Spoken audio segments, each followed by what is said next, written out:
dengan kondisi banjir bandang saat ini memang terus terjadi penambahan ya Pak ya. Jadi yang sebelumnya hanya ada 5 tower, pada saat ini kondisinya sudah menjadi 9 tower yang roboh dan ada 3 tower yang mengalami kerusakan pada strukturnya.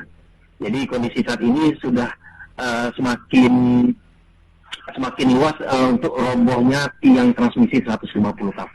Dan untuk kesulitan kita yang kita hadapi adalah akses komunikasi kita yang terputus ya untuk ke unit-unit. Ditambah lagi dengan kesulitan kita mengakses jalan yang putus akibat daripada banjir bandang yang terjadi di beberapa kabupaten kota.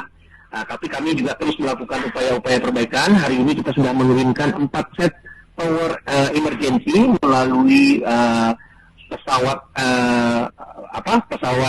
Hercules di landasan udara Lanut Iskandar Muda, dan juga hari ini kita sudah dibantu dari pihak Kodam Iskandar Muda untuk melakukan mobilisasi.